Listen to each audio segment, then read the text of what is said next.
Aí Jesus, estava difícil, aqueles caras debatendo com você e batendo de frente. Nós cremos em você. Que bom. Vamos fazer aqui um pequeno grupo só de quem crê em mim agora, para a gente ter uma conversa a mais entre nós que somos do Evangelho. Perceber. Hoje nós vamos seguir a partir do verso 31. Mas é interessante, um detalhe interessante é que quando Jesus diz que ele é a luz do mundo, e há um embate com os religiosos que defendem a lei de Moisés e defendem a tradição da sua interpretação da lei, é muito interessante perceber esse embate. Ele não deveria acontecer, você não acha? Porque se escribas e fariseus são estudiosos da lei e zelosos pela fidelidade na interpretação das Escrituras, se os sacerdotes são os guardiões da comunhão, do sacrifício no templo, e se o conjunto da religião judaica preserva a palavra de Deus, a palavra da lei de Moisés, o Pentateuco, os livros da lei, os escritos, as histórias que para eles eram os profetas anteriores, assim chamados, e todos os profetas que profetizaram a palavra dos profetas, assim eles diziam, os salmos, os escritos, os profetas e a lei, essas 4 divisões. Eles que eram profundos conhecedores de toda a lei e da palavra, não era de se esperar que eles olhassem para Jesus e olhassem um para o outro e dissessem, rapaz, quem é esse homem? Porque tudo que a gente lê, tudo que a gente entende, tudo que é todo o universo nosso de entendimento, de reino de Deus, através da lei e dos profetas, está nele. Não é? Era para ser, na verdade, um encontro ali maravilhoso. Um encontro dos homens da palavra com a palavra em carne. Você não acha? É o que eu acho. É o que todo mundo acha. É muito estranho perceber, e eu sempre digo isso, que os homens da religião de Deus, do templo de Deus, dos sacrifícios feitos a Deus, da palavra de Deus, dos sacerdotes de Deus, dos profetas de Deus, não conseguiam enxergar Jesus como a palavra em carne, sendo o próprio Filho de Deus. Apesar disso, quando Jesus fala que ele é a luz do mundo, tem gente que crê nele. O trecho do nosso último estudo encerra com os versos 29 e 30, eu vou ler aqui, não está na tela. E aquele que me enviou está comigo, não me deixou só, porque eu faço sempre o que lhe agrada. Quando Jesus disse isso, muitos creram nele. Olha que beleza, não foram todos, mas muitos creram nele. Vamos agora ler o trecho de hoje, do 31 ao 38. Então, Jesus disse aos judeus que haviam crido nele. Ah, que bom, nós vamos ter uma folga aqui agora, porque agora Jesus está falando com aqueles que creram. Ai, que bênção, né, gente? Que bom que eu encontrei mais gente evangélica agora. Aí Jesus, estava difícil, aqueles caras debatendo com você e batendo de frente. Nós cremos em você. Que bom. Vamos fazer aqui um pequeno grupo só de quem crê em mim agora, para a gente ter uma conversa a mais entre nós que somos do Evangelho. Então, Jesus disse aos judeus que haviam crido nele, se vocês permanecerem na minha palavra, são verdadeiramente meus discípulos. Conhecerão a verdade, e a verdade vos libertará. Eles responderam, somos descendência de Abraão, e jamais fomos escravos de ninguém. Como você pode dizer que seremos livres? E Jesus respondeu, em verdade lhes digo, que todo que comete pecado é escravo do pecado. O escravo não fica sempre em casa, o filho sim, fica sempre. Se pois o filho os libertar, vocês serão verdadeiramente livres. Bem sei que vocês são descendência de Abraão, no entanto, estão querendo me matar, porque a minha palavra não está em vocês. Eu falo dessas coisas que vi junto do meu pai. Vocês, porém, fazem o que ouviram do pai de vocês. Eita, que o bicho pega, não tem nada a ver aqui de tranquilidade. E olha que Jesus só está falando com aquele grupo que creu nele. Isso aqui diz muito para nós, irmãos. O contrário de crente não é ateu. Hã? Ouve, irmão. Escuta o que eu estou dizendo. O contrário de crente não é ateu. Porque Jesus olhou para aqueles que haviam crido nele e disse: se vocês não permanecerem na minha palavra, vocês não serão meus discípulos. Quer dizer então, Zé, que acreditar que Deus existe não nos torna crentes? Não. Aliás, a Bíblia fala que até o diabo acredita que Deus existe e ele não é crente. Quer dizer, ele é. É por isso que tem muito crente que é filho do diabo. Às vezes é melhor estar com um ateu, não é filho de ninguém. Não é? É a mesma coisa que alguém falar para você: eu estou perdido, estou no mato sem cachorro. Está ótimo. O ruim é você estar no mato com o cão. Aí a coisa fica feia. Estar no mato sem o cachorro, está ótimo. Agradeça a Deus. Porque o pior que pode acontecer é exatamente isso. Ser um discípulo de Jesus não tem nada a ver com ser evangélico, frequentar uma igreja e acreditar que Deus existe. Não deve ser por isso que você está aqui. O que te diferencia de alguém que não crê em Deus não é o fato de que você acredita que Deus existe e ele não acredita. Não, não é essa a diferença. A verdadeira diferença é a compreensão do evangelho do reino e uma disposição de nós contra nós mesmos de fazermos do evangelho o nosso jeito de viver. Porque se não permanecermos na palavra, não seremos discípulos. Conheceram a verdade e ela vos libertará. E verdade aqui, entre parênteses, o evangelho, o anúncio de Jesus. Porque a palavra de Deus eles já conheciam. Já conheciam os profetas, conheciam a escritura hebraica, que nós chamamos de Antigo Testamento. Mas não conheciam a verdade. Não, Zé, não confunde a minha cabeça. Quer dizer então que eu posso conhecer a Bíblia e não conhecer a verdade? Não sou eu que estou dizendo, irmãos. Não reclame comigo, não me olhe com essa cara. É Jesus que está dizendo. Jesus está dizendo que vocês precisam conhecer a verdade, porque é ela que vai libertar vocês. Não é o fato de acreditar que existe um Deus. E se você ficar doente e for no médico, e ele te prescrever um remédio, você pode acreditar na medicina, acreditar que o médico está falando a verdade, acreditar que aqueles remédios de verdade vão fazer bem para você, mas se você não tomá-los, não vai adiantar absolutamente nada. Pode até comprar e deixar na tua cabeceira.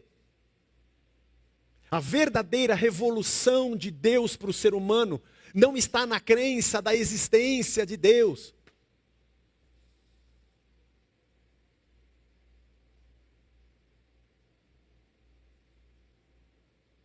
Meu pai falava assim: tem dia que eu acordo com uma vontade de trabalhar. Aí eu fico bem quietinho, esperando a vontade passar. Às vezes eu estou aqui pregando, eu lembro dele. Dá uma vontade de falar umas coisas, mas eu tenho que ficar quieto, deixar a vontade passar. Porque o ambiente religioso onde nós vivemos é da onde emergem os comentários dos piores haters que existem na face da terra. Estão entre os crentes.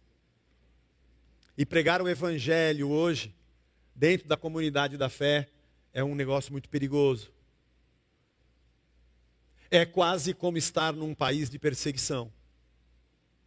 Lembre-se que Jesus está evangelizando os judeus. Irmão, entenda isso. Ele está debatendo com gente da sua crença. Gente do texto, gente da palavra, gente da promessa. E eles queriam matar Jesus. E aí então eles dizem assim: como que você vai dizer que nós seremos livres? Nós nunca fomos escravos, jamais fomos escravos de ninguém. Como que você pode dizer que a gente vai ser livre? Nós somos descendência de Abraão. Isso aqui não é muito verdade deles não, viu, irmão? Os judeus já tinham sido muito escravos, sim. No Egito, foram escravos por 400 anos. Como se diz que nunca foram escravos? Quando veio a Síria, 722 a.C.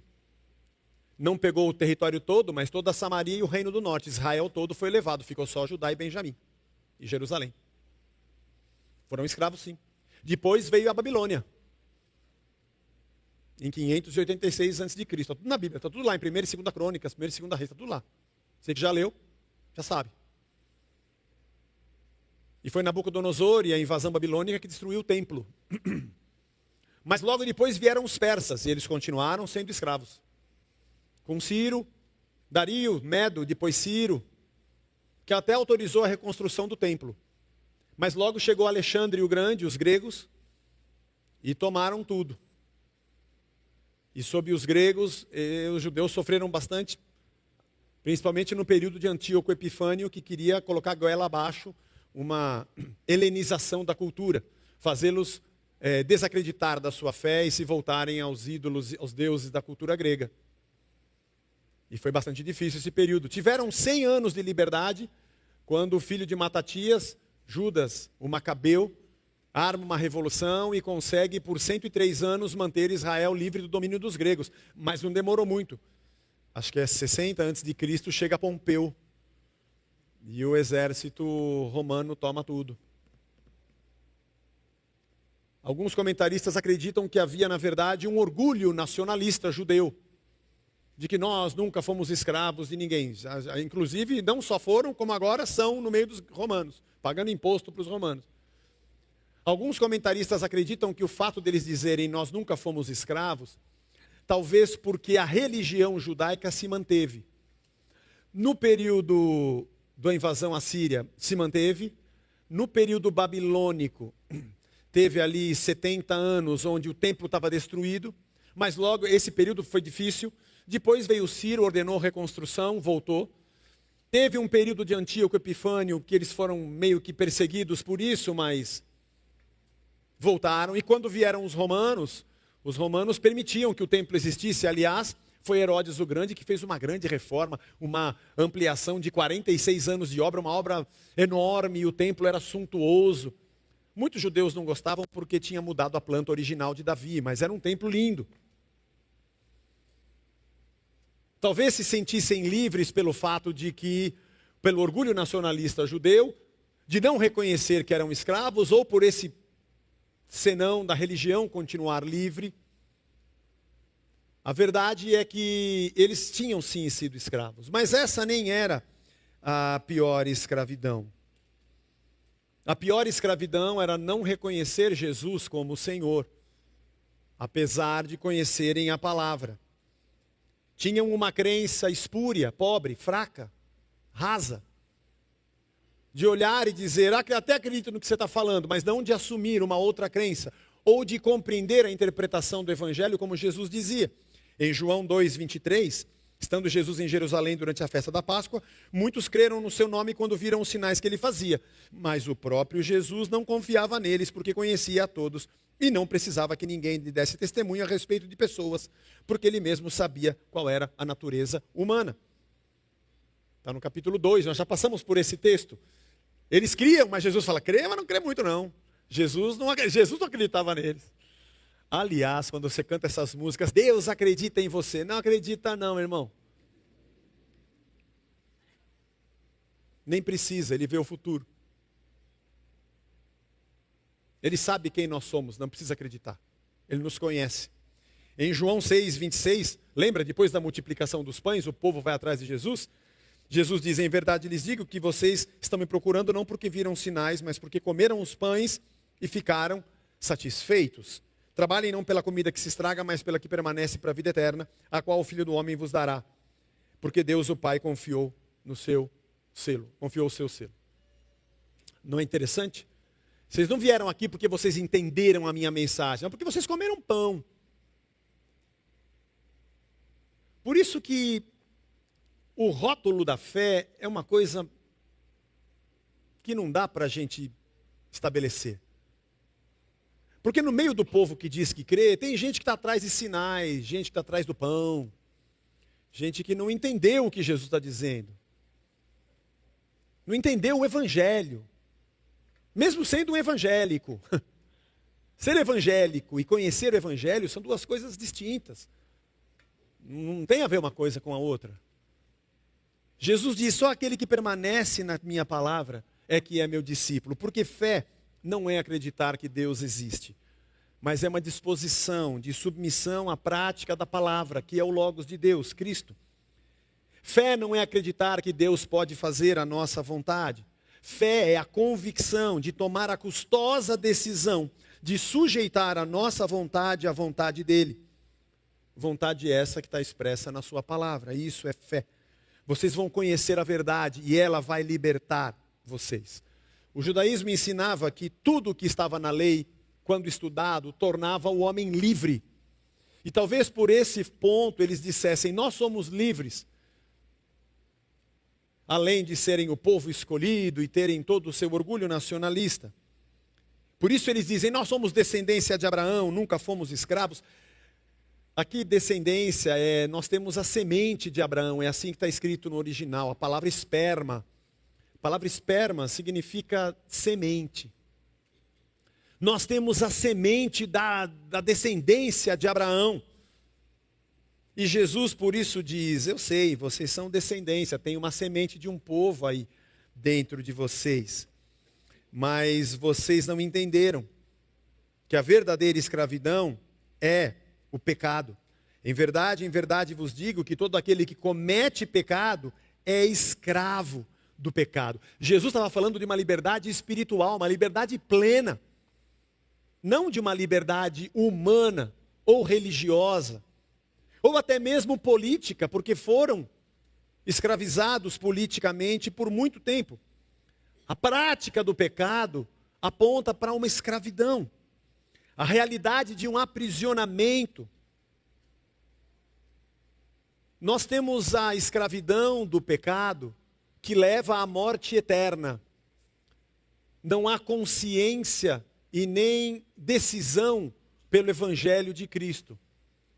Mas não podemos negar que mesmo nós que conhecemos a Jesus, que fizemos a nossa conversão, carregamos ainda uma natureza que é pecaminosa. O pecado está nas nossas entranhas.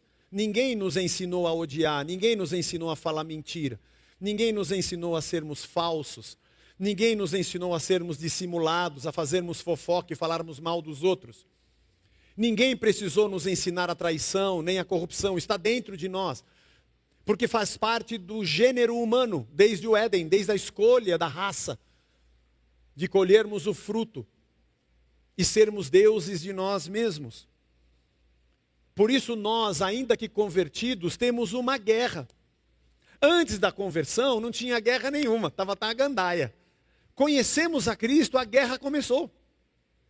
Paulo diz que esmurra o seu próprio corpo e chega a dizer, que desventurado homem que eu sou. O bem que eu quero fazer eu não faço, e o mal que eu não quero eu acabo fazendo. Quantas vezes não acontece conosco? Meu Deus, por que eu fui fazer isso? Porque o pecado nos governa em muitas situações. E sujeitar a nossa natureza humana, que já anda no curso da maldade, à vontade de Deus, é um esmurrar o próprio corpo. Jesus estava falando de uma escravidão disso, do pecado. Que governa, que comanda, e quando a gente vê, nós estamos fazendo uma vontade que não é nossa. Por isso o verdadeiro problema nunca foi o faraó do Egito, que escravizou o povo. O problema não foi Senaqueribe, da Síria, ou Nabucodonosor, da Babilônia, ou Dario dos Medos, ou Ciro dos Persas, nem Alexandre o Grande dos gregos, ou o próprio Antíoco Epifânio, e nem César, nem Herodes, nem Pilatos. Não são esses caras que oferecem uma liberdade para você. E não foram eles que te escravizaram na verdadeira escravidão. Sim, operaram uma escravidão sobre o povo de Israel e Judá. Mas essa não é a principal escravidão. E os judeus esperavam um Messias humano, um descendente de Davi, que sentaria no trono e faria justiça, e expandiria o reino de Deus, traria de volta o orgulho e a glória da nação de Israel e de Judá. Mas não seria humano. Não era um novo Davi. Não é um ser humano que pode escravizar uma pessoa de maneira plena, só o pecado. Mas também não é um governador humano que pode libertá-lo. Porque todo libertador humano é escravo do pecado. Todo libertador humano é escravo. Esse ano teremos mais uma chance na Libertadores da América.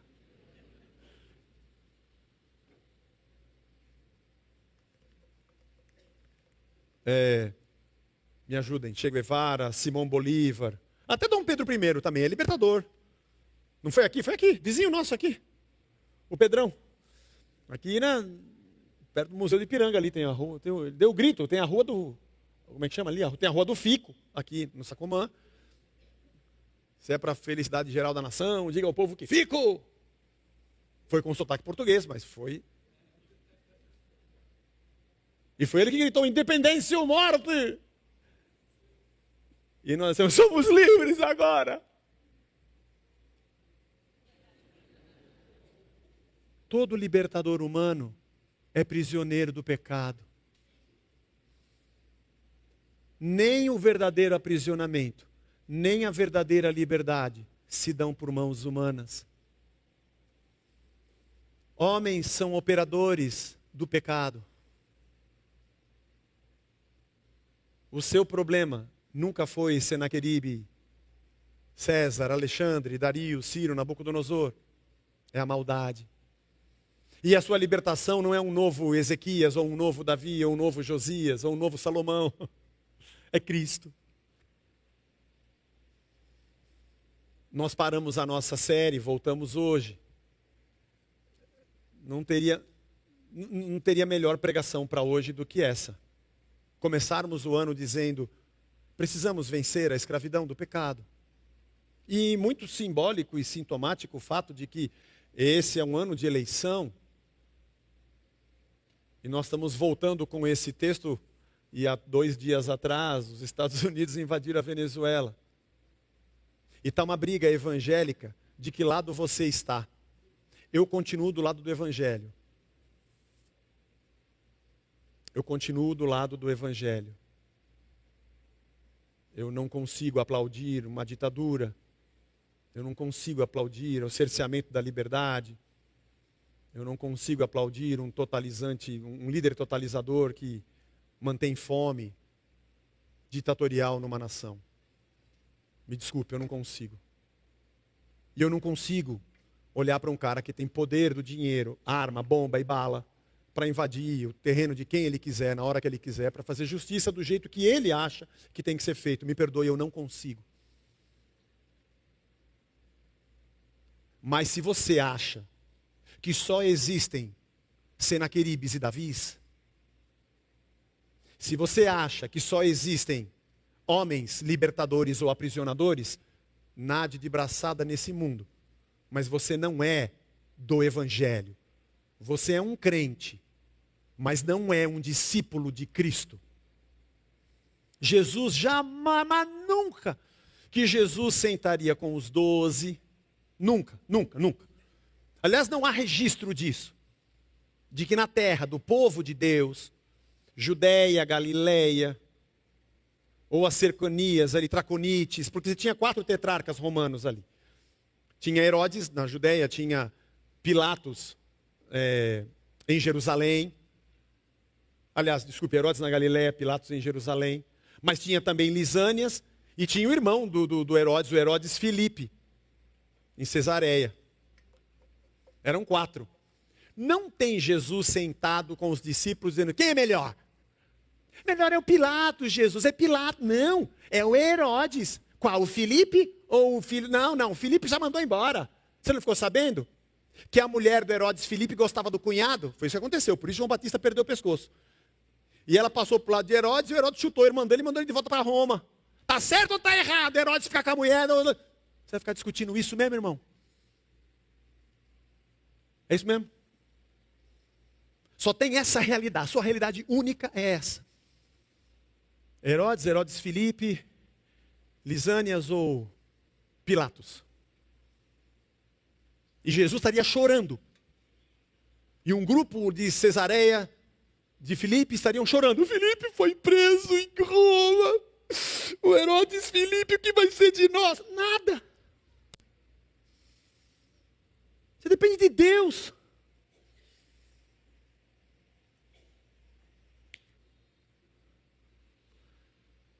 Mas, um texto desse, bem nesse primeiro domingo, nesse ano, eu não estou de lado nenhum, irmão.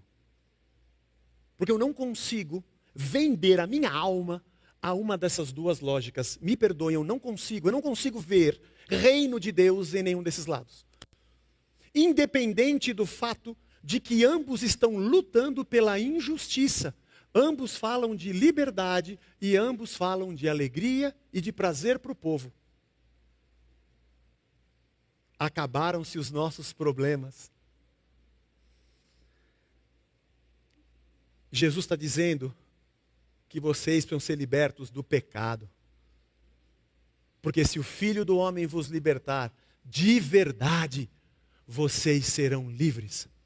Porque todos esses apóstolos morreram martirizados, tirando o Judas, foi por conta própria. Todos eles. E o Paulo, que nem andou com ele, chegou depois, já morreu também perseguido. Já chegou, entrou na dança. João foi o único que morreu exilado na ilha de Pátimos, esse que escreveu o Evangelho. Morreu exilado, morreu de velho. Todos os outros morreram na perseguição. E você, que estudou conosco, meu caro amigo 2, sabe que a grande perseguição eclodiu e explodiu dentro da própria religião judaica. A perseguição contra o apóstolo Paulo em suas viagens missionárias vinha essencialmente de dentro das sinagogas. Porque a religião opera no fanatismo. E nos leva muitas vezes a ser presos nesse visgo de uma interpretação carnal das coisas de Deus e uma devoção profunda a ideias humanas de liberdade. Mas se o Filho do Homem nos libertar, verdadeiramente seremos livres.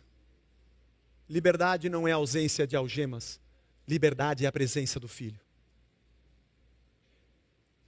E a gente deve escolher com que armas a gente quer lutar. Mas tem muita gente que é crente e que aplaude o sangue. Eu não consigo. Mesmo que seja contra um inimigo. Afinal de contas, foi Jesus que disse: ame o seu inimigo e ore por quem te persegue. Não me culpe. Quem disse isso foi Jesus. A nossa religião pode escolher interpretar Jesus da maneira que a nossa maldade quer. Ou podemos olhar para Jesus e entender que somos escravos da maldade que nos habita e que precisamos de verdade, de arrependimento. Todo libertador humano é prisioneiro do pecado. Jesus é o único libertador livre. 1 João 5,19. Eu quero que você leia junto comigo. Nem sempre a gente lê junto, né? Faz tempo que a gente não lê junto, né? Vamos ler juntos, irmãos? Vamos lá? Sabemos que somos de Deus e que o mundo jaz no maligno.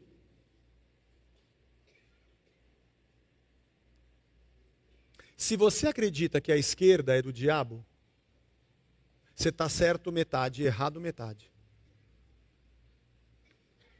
Porque a Bíblia está dizendo, não sou eu, não me olha com essa cara, que o mundo está sepultado no maligno. Tem uma lápide, aqui jaz o mundo, sepultado e adormecido, debaixo do maligno. Então quando alguém me diz, você não acha que a esquerda é do diabo? Tanto quanto a direita também é. Ou você recebeu uma autorização de Deus para destacar a sua religião particular de devoção ideológica, política, da realidade cósmica do Evangelho. Pode ser que Deus tenha te autorizado a dizer, pega esse versículo, rasga um pedaço e quem você escolher coloca para fora para dizer que não está no maligno. O mundo jaz no maligno. A prática do pecado é uma escravidão. Ela aponta para essa realidade de aprisionamento em que se encontra o ser humano. A verdadeira escravidão é a do pecado. Liberdade não é o livre direito de você fazer o que você quer. Não é isso, não é liberdade. Liberdade não é o direito que você tem de fazer o que você quer. Essa é a liberdade humana. Liberdade é ter o direito de fazer o que Cristo quer que você faça. E para isso você vai lutar contra você mesmo. Porque o teu desejo é contra você. Foi isso, aliás, que Deus falou para Caim. Ele querendo matar o Abel, ele falou, cadê o teu irmão? Acaso sou eu o guardador do meu irmão? Já tinha assassinado, né? Já tinha derramado sangue. E Deus falou, olha, se você andar direito, eu vou gostar de você. Se você se portar bem, a sua oferta vai ser aceita. Mas se você se portar mal, o pecado está na tua porta. Mas a você cumpre dominá-lo. Você vai conseguir dominar? Dominou não. O pecado dominou ele. Tipo Venom. Né? Tomou. Coitado do Homem-Aranha. Não era ele, eu vi que não era ele. Aquele cabelo, não era ele. Era o Venom. Você conseguiu dominar?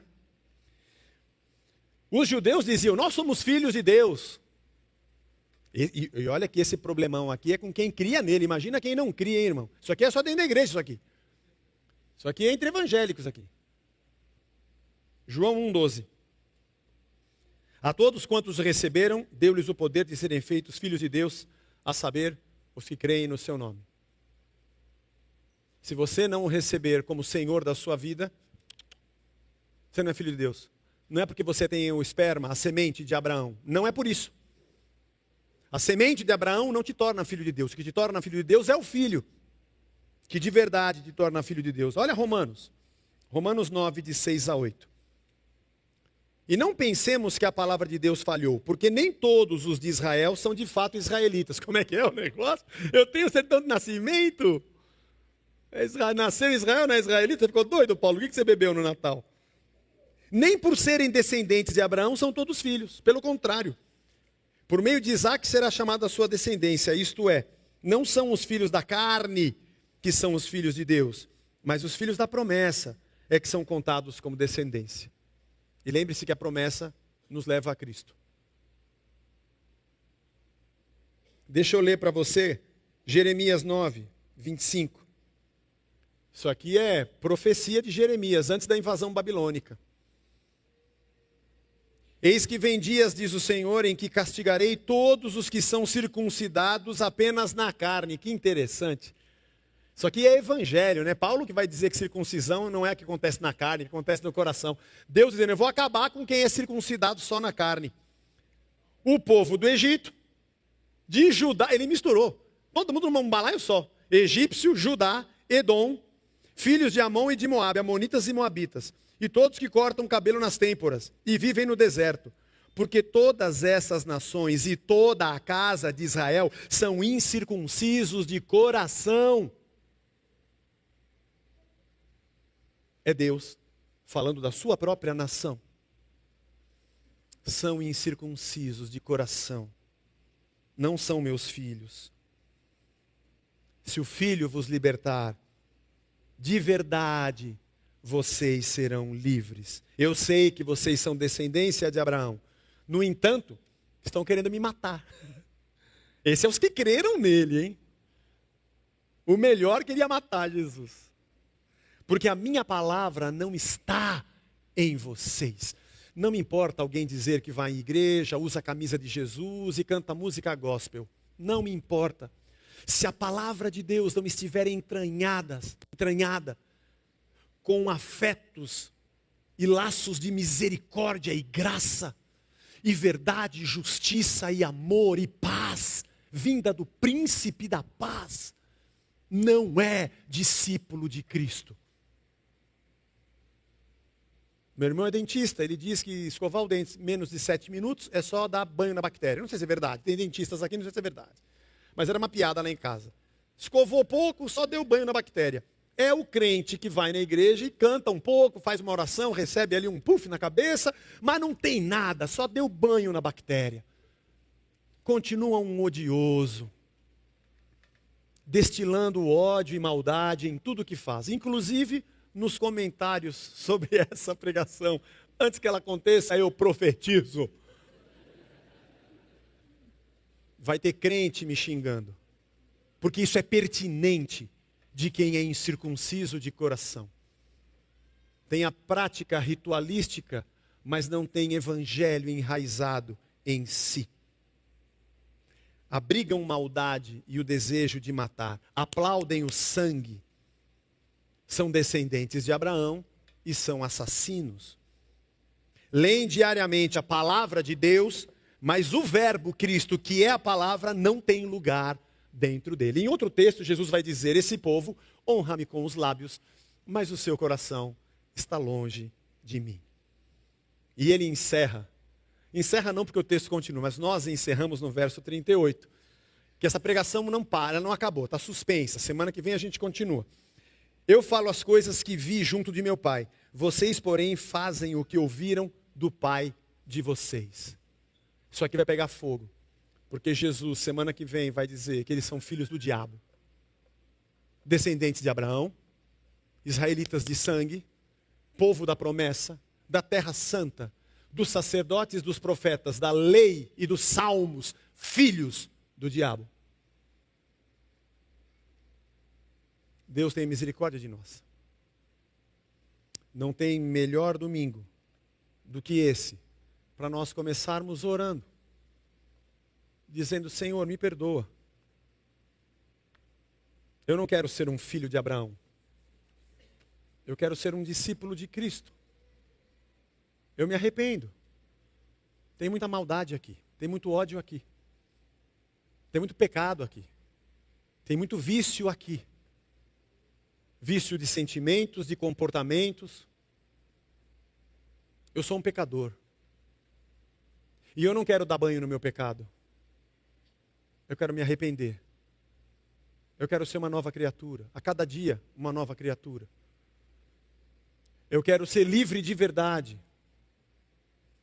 Eu vivo nesse mundo, eu piso nesse chão, eu convivo nesse mundo, eu escolho e voto nesse mundo, mas eu não me devoto a esse mundo.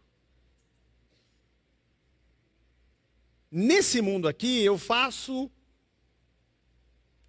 o que mais se parece com o que eu creio, mas é imperfeito. Mas de verdade, joelhos dobrados. E se tem uma coisa que eu vou até a morte, é pelo reino de Deus. Mas vou como mártir, não como assassino. Porque o único sangue que pode ter na mão de um cristão é o dele próprio. Quando a mão é levada na sua própria ferida. Por amor ao evangelho. Não o sangue que ele arranca de um inimigo. O inimigo, ele vai fazer a bobagem de orar pelo inimigo. E de pedir a Deus por aqueles que lhe perseguem. E a dizer: perdoa-lhes, Pai, porque não sabem o que fazem. Mas quem disse isso foi Jesus.